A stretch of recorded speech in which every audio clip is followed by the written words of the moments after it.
pals, I'm Gabby. And I'm Tyler. Welcome back to this episode of Owtv. This week, Ella has another cute creature to feature. Let's see that animal. Hi, I'm Caitlin Egan and I'm a senior. I'm Ella Weber and I'm a senior as well. And we're in the student naturalist class, and today we have Cuddles.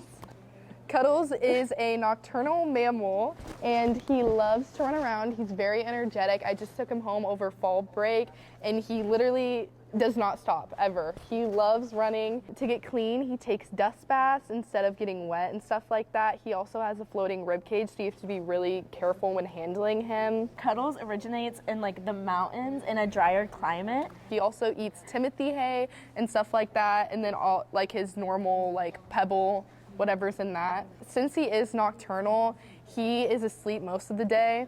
And then at night, he likes to run on his wheel and stuff like that and just run around his cage. He's super cute. He's a very energetic animal. He is. If you're going to put a lot of effort into an animal, a chinchilla is a great option. Yes. Now I want a chinchilla. It looks so cuddly. Did you know that Olathe has a food distribution center? I met up with Scott Kingery to talk about what the food services is all about. This building is buzzing with staff for preparing lunch and breakfast for all the Olathe public schools, the second largest school district in the state of Kansas. And every one of their 29,000 students at 51 different buildings will need to eat. I want to know how anyone could possibly feed all these students every day, and this question led me to Scott Kingery. Mr. Kingery is the Director of Food Services and has been working in the food service building for 29 years. He enjoys being a part of the educational process and the part of running a business. The Olathe School's food service funding is all separate. They are responsible for generating revenue to cover their expenses.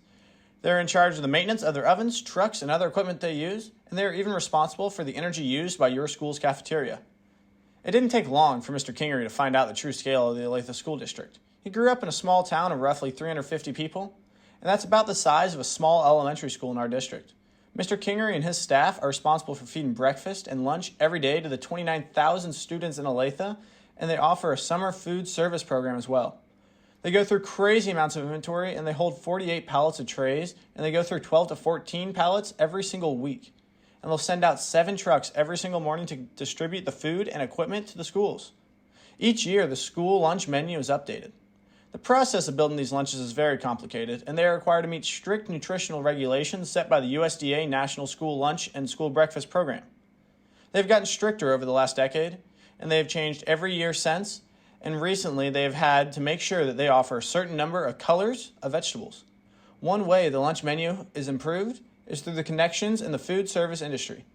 Olathe has good relationships with other districts and will add popular menu items from other schools when needed. And one of the hardest parts about feeding so many kids is preventing the food waste and not overproducing.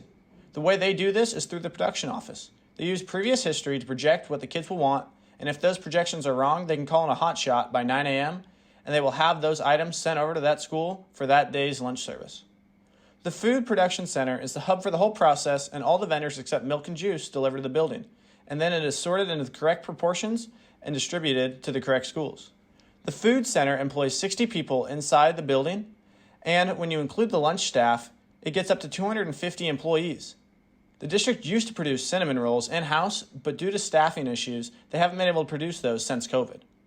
The Production Center is a very busy place and is working very hard to make sure your school lunch experience is great. I'm glad that Olathe is able to have these services to the community. Carlton went back to the parking lot to find a new car for West Rides. Let's take a look.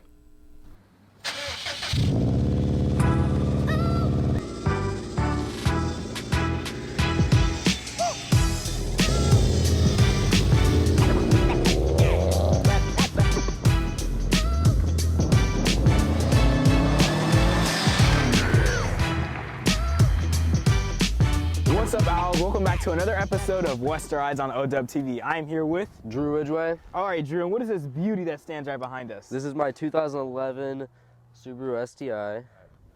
Okay, Drew, so what do you have done to this car? So I got some Spider headlights on it. I got some NK wheels, eBay taillights. I got a cold air intake, catless downpipe, a Q300 NVIDIA exhaust on it. Okay, Drew, so as you know, we've had 3 other WRXs on the show here. What makes yours the best? Just look at it, bro. I got the best model. You already know. I'll beat everyone. Come on, like, get out of here. Very cool. All right, guys, that has been this freezing cold episode of Westerized. Thank you guys for tuning in. We'll catch you guys next time. Later, Owls.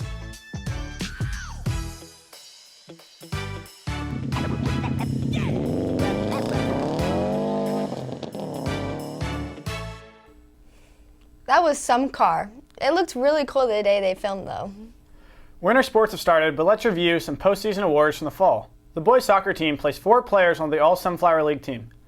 They are Gage Daniels, Trey McKee, Sam DeLong, and the second team includes Braxton Arpachenda, Parker Bumgarner, Damon Walter, and Noah Kellerman. Honorable mentions include Michael Munoz, Tate Sabgati, Aiden Nielsen, and the Sunflower League Forward of the Year was Gage Daniels with a season-high 22 goals and 5 assists.